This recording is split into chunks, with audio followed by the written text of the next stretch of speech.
Hello everyone! Hi, thank you for coming today. For those of you who've never been here before, my name is Heather Spears. Usually people recognize me with my sister Sarah as the Spears Sisters. Today I am going to be doing something kind of a little new for me. I've never done it before, so give me a little room. I am going to be showing you how to turn a regular pair of leggings into thigh-high boots. So this is my first ever tutorial DIY thing. I hope you enjoy, and these leggings just fit terribly, and now they're gonna be really cute boots. So let's get started.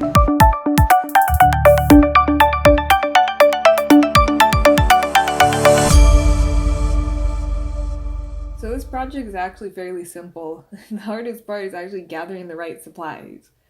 To start, you're going to need quite a few things. You're going to need a pair of boots or booties that you're fine with recycling, industrial strength fabric glue, or an alternative would be hot glue.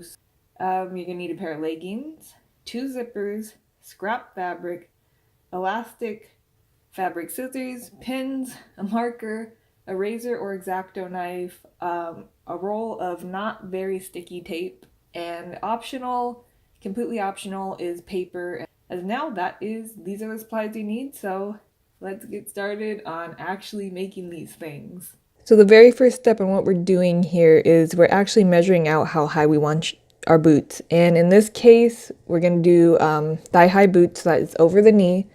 But the best practice on measuring your boot height is depending on the length of your zipper. So you make sure you measure how high you want your boot before you go buy your zippers, and so that way you get the right length. And the zipper I have for this project is actually somewhat of an odd choice, but I have 100 of these in stock in my warehouse, so this is easy grab for me, and that's why I'm using these zippers. But you're welcome to pick whatever kind of zipper you like. When it's done, I like the boot not to see the zipper as well, but in this case, this is going to have to work for me because this is what I have in stock. The top of these leggings we're going to need them later, so just push those off to the side. And since my leggings are layered, I'm going to make 2 lines of pins down each of the seams like this and cut out the existing seam in the middle. And I put the pins in, that way the fabric won't separate, and I'm going to actually sew my pieces together. But since most leggings don't have double fabric like this, they don't have like a little overlay, it's probably not all the way necessary for every single one of you who is making your own pair. So just keep that in mind. You'll see a base stitch on some of these pieces. That's just to hold the fabrics together since there are 2 layers. Okay, so now it is time for probably the least fun part of the whole tutorial, and that is installing the zipper. So you're basically going to install the zipper just like you would normally do a zipper, and the only thing that I have to note here is that my zipper doesn't attach at the bottom. So that means that the bottom of my leggings here are going to be completely separated. Yours might not be that way. It depends on the kind of zipper you bought for this, but basically if you do have one that doesn't attach at the bottom, just leave it. It'll make it a lot easier to wrap around the booty at the end, and you'll see what I mean once we start gluing. But just as of now, just know that your zipper might attach at the bottom and it might not, but if it doesn't, just leave it that way because I think it will give it a much cleaner look at the end. So our next step is we are going to be using our scrap fabric to make, I'm going to call it like a little tube. You just cut it out to the right size, the exact same size as the very top of your leggings, and fold it over just to create this tube. And what that's going to be used for is inserting the elastic to keep our boot from falling off of our leg. So once you sew together this little piece, measure out some elastic and cut it to the right size, a little bit tighter so that it stays up. You want these boots to stay up while you're walking. Use like a pin or something to feed the elastic through after you sew the tube onto the existing leggings. So you get this little black fabric on the top, and that is super important to keep these things up. You want them to stay up while you're walking, and it creates this tight, just tight around your leg right where you need it. And once you're done feeding the elastic through, just put right side to right side, and actually, in contrary to the bottom part, we're going to sew this part together, and that will be sure to keep these boots from falling right off of our leg. So now that we have both of the tops of the boots ready to go, let's push those aside, and we're going to work on the base of the shoe. Starting off, I'm going to take my thin tape and tape the base of the shoe completely. And you want to use thin tape. This is painter's tape that I'm using.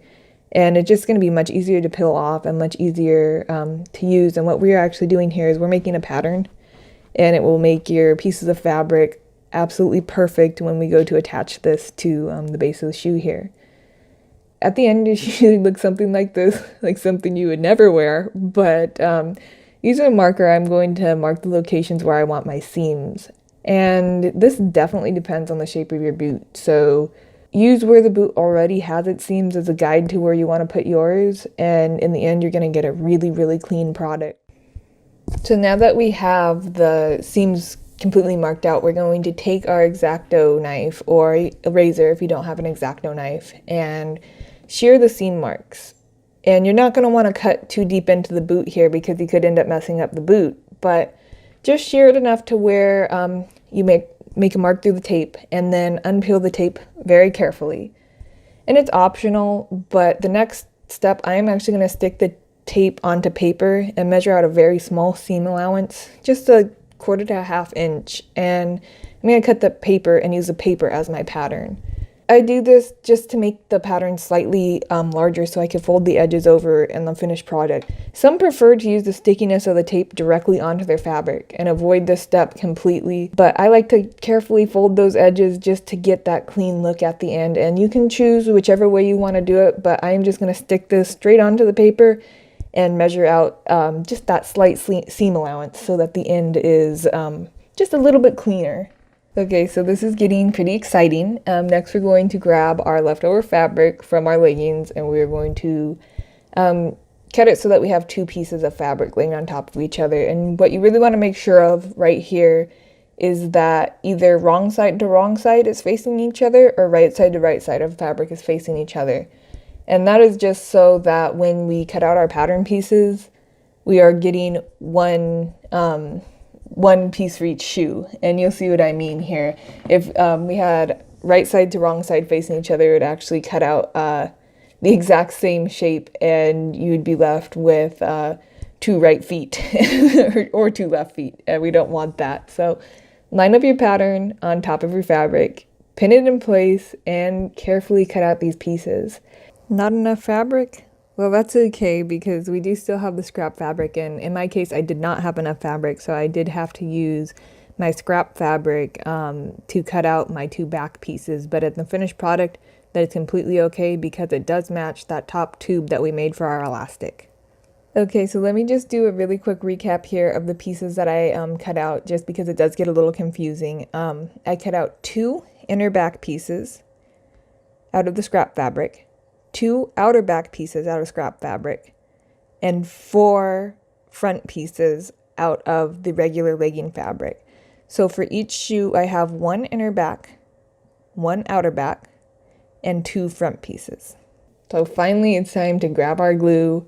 So we're going to grab our glue and glue the pieces into their proper location on the shoe.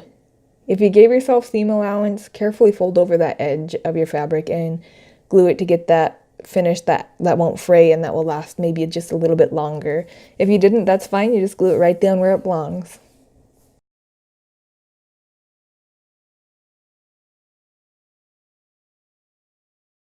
By now you should see the light at the end of the tunnel because we are almost done.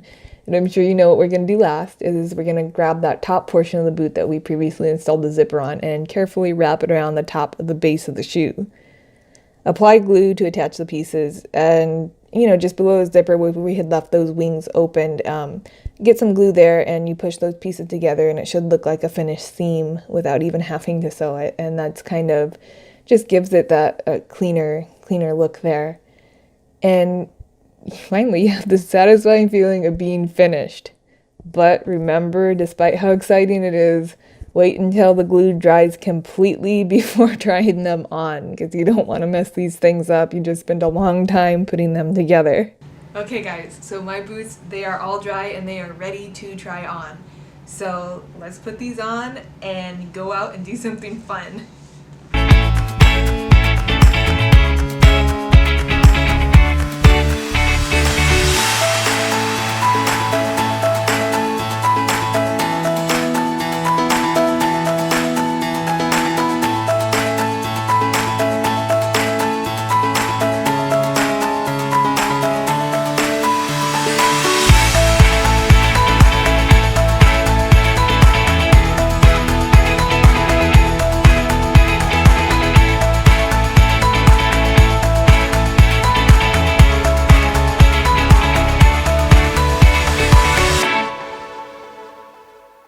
guys so much for sticking with me till the end here. I really appreciate it, and I hope that this tutorial has made it to where you were able to make some thigh-high boots of your very own. If you enjoyed it, please give me a thumbs up so I know and I can keep coming with new content like this. I promise my tutorials will get better. This is just my first one. But yeah, so if you enjoyed it, hit that subscribe button, turn on notifications, and I invite you to go to spearsisters.com where you can find a written version of this tutorial and so much more. So please, if you enjoyed it, stick around. I'd love to see you again. Until next time, bye!